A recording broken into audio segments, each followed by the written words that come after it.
ચાલો સવારમાં ભાઈ ફુગાથી મીંડા છે રમવા. સાંજે હોઠ હોજાડી દીધો તો રમતા રમતા પડી ગયો તો ને સીધો આવ્યો હોઠ. એટલે એ ભૂલવાડવા માટે સવારના પોરમાં ફુગા આવી ગયા.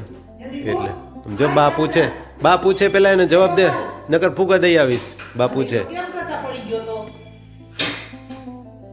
કેમ કરતા પડી ગયો તો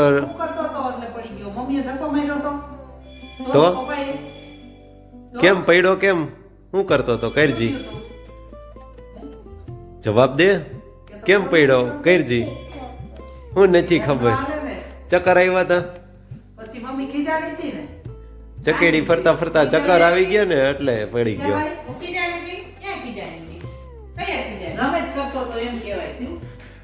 હોઠ ઉપર થોડુંક આમ ઊંચું જોજી, એક બાજુનું હોઠમાં થોડુંક લાગેલું છે એટલે પહોંચી ગયું તું રાતે. એટલે આ ધ્યાન ડાયવર્ટ કરવા માટે, નકર પછી આખો દી હા ખાધું ધીરે ધીરે સાઈડમાંથી ખવડાવી દે, તીખું ન બનાવતા. એટલે ચાલો દેવા માટે વેદુબેન આવશે અને આ ભાઈ બે ઊભા રહી ગયા છે. આવશે બે આવે છૂટા છૂટા આવ્યા રાખે. એકારે જાજા આવ્યા હતા એ તો બધા વયા ગયા છે. અહીંયા રહેવાય હમણાં આવશે. બાળકોને આનંદ આવે દેવામાં. અમે તો આવડા હતા ને ત્યારે દેવાનું તો અમારે ન આવતું. એ ટાઈમમાં અમે લેવા જતા ઠેલ્યું ને જબલા ભરીને બધેથી. હા ઓળખો છો? ઠીક, સારું આપજો. શિવું ઓળખે છે. લે વાહ, તો સારું. આપી દે બધાને એક આપી દે ઓલી દીદીને. હજી ઓલો ભાઈ રહી ગયો ને પાછો આવે ને ત્યારે આપી દેજે. ચાલો હંસાબેને અમુક ફરાળ ને એવું બનાવી નાખ્યું છે બપોર માટે. સૂપ બનાવી નાખ્યું છે ને ફરાળી ઢોકળા બાકી છે. અને સટતિલા એકાદશી હોવાથી આ તલની ચીકી ખાવામાં આવી રહી છે. આ વખતે એનું સારા પ્રમાણમાં બનાવી નાખી છે, આખો ડબરો ભરીને. એટલે એની મજા માણવામાં આવશે. અને બાળકો ઉપર ધીમે ધીમે ચડી ગયા છે તો હું ધીમે ધીમે જાઉં છું. નીચે સાફ સફાઈ ચાલે છે અને ગીતની રમઝટ બોલી રહી છે આજુબાજુમાં સ્પીકરમાં. એટલે એ તમને થોડું ઘણું ઉપર જોઈને માહોલ બતાવીએ. ફુગા બે અમારા જે એક કાલ સવારનો ને એક કાલ સાંજનો લઈ વતી અહીંયા ચોટેલા રાખ્યા છે. ઉપર લઈ જતો તો પછી તકલીફ થઈ જાય, એટલા માટે બાળકો પહોંચી ગયા છે. અમે પણ જાય હવે.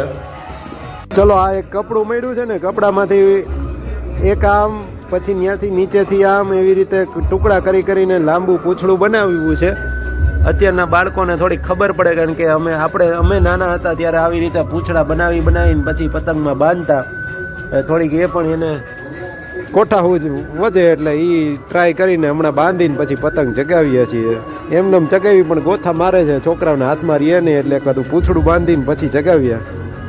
ચાલો પૂંછડીઓ પતંગ બતાવી દઈએ. ફાઇનલી ઉડો તૂટી નથી ગયો, ઉડે જ છે. ચાલો થોડું ઘણું પૂંછડાવાળામાં છોકરાઓને મજા આવે. વાહ, વેરી ગુડ. શિવને તો આવડી ગયું પૂંછડીઓ પતંગ ચગાવતા. વાહ બસ બહુ તમતાર નો કઈ કરતો તોય આયલું જાહે. વાહ ઓહો વાહ. ટી શર્ટ તો જો આખું ધોળું થઈ ગયું. હાલો વસૂલ ભાઈ, આ પતંગના પૈસા વસૂલ. એટલું ઉડાડ લીધું એટલે ઘણું. ખેંચો શું કામ, જવા દે તમ તારે. ખેંચ નથી કરવો, નીચે વહી આવશે. વેદુ હોતે દોઢી થવા આવી જાય. વાહ વેદુ વાહ, તને તો આવડે જ છે. તું રહેવા દે ને ભાઈ, એને ઉડાડવા દે ને બસ. વળી પાછો થોડો પવન પડી ગયો છે એટલે એક પતંગ ઉડાડીને પછી બાળકો સાથે થોડોક ટાઈમ વ્યતીત કરી લઈએ. અને વળી પાછો થોડોક પવન નીકળશે એટલે પાછી ચગાવશું. આવું બધું આયલા રાખતું હોય પતંગમાં. રંગબેરંગી ડોરેમોન ને જાતના કાર્ટૂન જોવા મળે આપણને. ઢગલા બંધ. ચાલો વેદુબેન આવીને બેસી ગયા છે. લ્યો પૂછો વેદુબેન. એ ડોક્ટર સાહેબ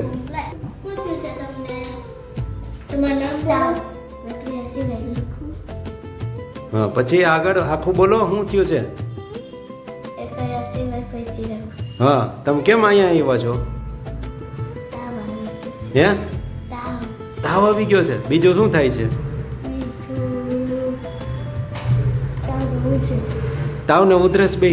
સરસ. હાલો આ બેન દવા લખી દે, એ દવા લઈ લેજો, બરાબર? તો સારું, લ્યો. સરસ, હાલો. પૈસા તો આપો.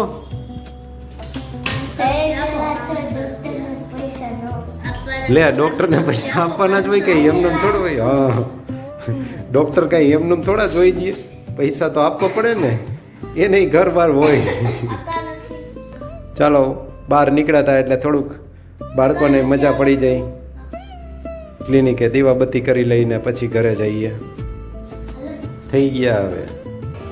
ચાલો, તો મકર સંક્રાંતિના દિવસે તમને બધાનું ફરીથી આજના દિવસના વાર્તાલાપ થોડી ઘણી કરવા માટે સમક્ષ રજૂ છું. તો બધાને જય શ્રી કૃષ્ણ, જય સ્વામિનારાયણ ને જય માતાજી.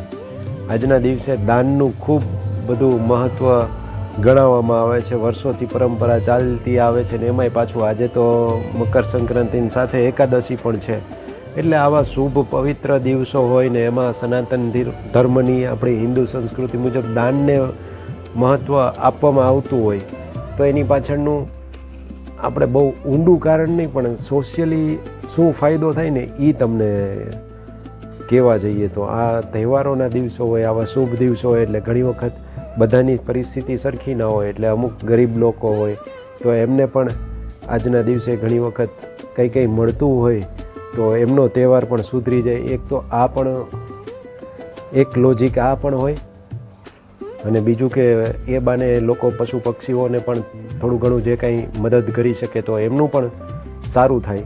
એટલે એ હદ હોય. અને મોટા માણસો હોય તો એમના શું થાય, દાખલા તરીકે આજે ઉત્તરાયણના દિવસે બાળકો હોય તો ચોકલેટ કે બિસ્કિટ કે જે પણ એવી વસ્તુ હોય બધી અમુક બાળકો નીકળતા હોય ને એમને આપતા હોય તો એનાથી એક વસ્તુ એ પણ ડેવલપ થાય. નાના બાળકો આ વસ્તુ જોવે કે ચોકલેટ કે બિસ્કિટ એમના માટે ફેવરેટ વસ્તુ હોય. હવે આપણી ગમતી વસ્તુ જે હોય એ આપણે બીજાને આપીએ એટલે એક શેરિંગની જે આપણી પ્રકૃતિ હોય એ પણ ડેવલપ થાય. એટલે આપણો જે ઘણી વખત આપણને એવું હોય કે આપણને ગમે ને એ વસ્તુ આપણે કોઈ સાથે શેર કરી ન શકતા હોય તો એ પણ એક આપવાની એક આપણી અંદર પ્રકૃતિ ડેવલપ થાય ને એના માટે મેઇન તો આ હોય એવું મને લાગે છે.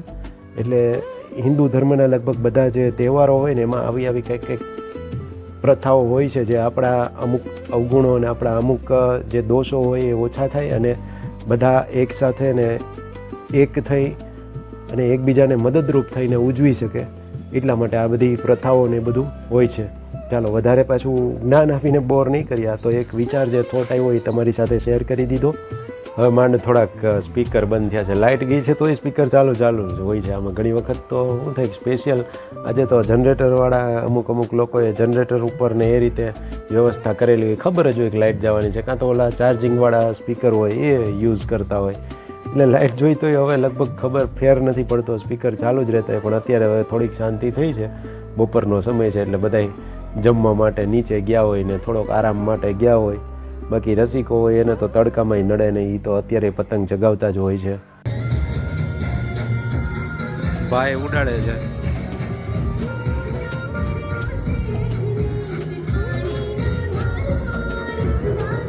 વેદુબેન સ્થિર પતંગમાં આપીએ ગઈ બાળકોને, બાકી તો અઘરું થાય થોડુંક એટલે ધીમે ધીમે ટાઈમ પાસ થાય, હચવાઈ જાય બાળકો.